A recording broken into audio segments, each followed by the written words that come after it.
اهلا بيكم. دلوقتي احنا هنتكلم عن نوع شهير جدا من عيوب الابصار اسمه الاستجماتيزم. في ناس كتير لما بتسمع انا عندي استجماتيزم بتبتدي تخض كلمة كبيرة، بيبتدوا يقول طب انا هعمل ايه؟ زي ما احنا عارفين انواع عيوب الابصار في 3 انواع، في طول نظر، في قصر نظر، في استجماتيزم. يعني ايه استجماتيزم؟ استجماتيزم باللاتيني يعني اللا نقطية، بمعنى ان الاشعه اللي بتدخل العين ما بتدخلش بتتجمع في نقطه واحده، لا بتتجمع في كذا نقطه، فيبتدي اشعه داخله من جنب بتتجمع في نقطه، واشعه داخله من جنب تاني بتبتدي تتجمع في نقطه تانيه.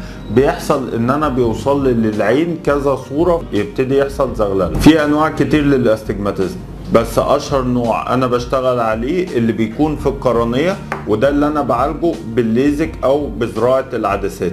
القرنية بتاعتنا ليها تحدب معين، لازم يكون منتظم زي قبة الجامع كده بالظبط.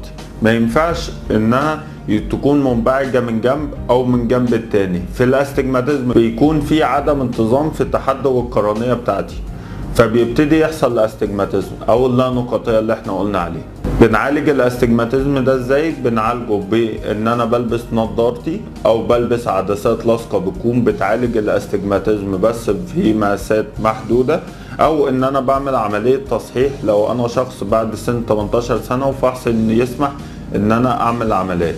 في الاطفال لا، بضطر ان انا بلبس النضاره الا لو كان في عين واحده، فبنخاف ان يحصل فيها كسل، فببتدي ان انا بعمل فيها عمليه تصحيح. بعد سن ال40 ممكن اعمل للعيان بتاعي عمليه ميه بيضاء وزرع عدسه بتبتدي تعالج الاستجماتيزم ده، وعالج له عيوب الابصار مع الميه البيضاء نفسها. انتظروني ان شاء الله في حلقات جديده ومواضيع كتير هنتكلم عليها، ولو اي حد عنده اي استفسار او حابب ان انا اجاوب له على اي حاجه يا ريت يكتبها، وانا ان شاء الله هرد عليه في اسرع وقت. مع السلامه.